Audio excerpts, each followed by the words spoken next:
We look at communication, and in this day and age of AD&D and short attention spans, sometimes it's almost impossible to hold someone's attention when one is speaking. Now, it sounds relatively simple, but it's important in any profession to be able to captivate an audience. And one Silicon Valley entrepreneur is trying to transform that into a marketable skill. CCTV's Mark New has more on so-called captivology.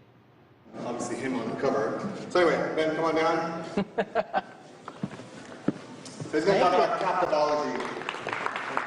30-year-old Ben Parr takes to the startup conference stage in Silicon Valley. The American and Thai author and investor kicks off his presentation with a bang.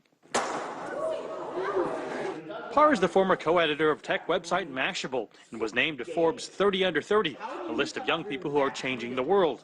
Parr's new book, Captivology, draws on interviews with more than 50 scientists and successful people, including everyone from Facebook's Sheryl Sandberg to magician David Copperfield. It's not enough to get customers to pay attention to you. You've got to convert them into users, into customers, into lifelong fans. And this is the kind of goal you go through with attention. But how do you get that attention? How do you build that bonfire of attention? Perhaps nowhere is Parr's advice more sought after than here in Silicon Valley. Startup fairs are a highly competitive opportunity where gaining an investor's attention can be the difference between failure and success. In Silicon Valley, pitching ideas is a way of life. It has the most motorcycle-like experience of any electric bicycle. We do it all. We have a fabulous platform with patents pending. Parr is regularly called upon to dish out advice.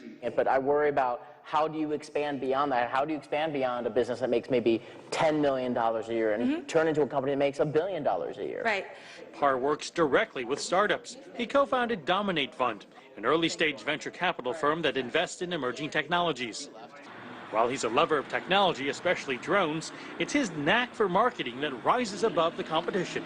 Parr recently joined forces with the Columbus Space Program, which launched a high-altitude balloon into space. Parr's book was on board, demonstrating that the science of captivology can be harnessed to reach new heights. Mark New, CCTV, Redwood City, California.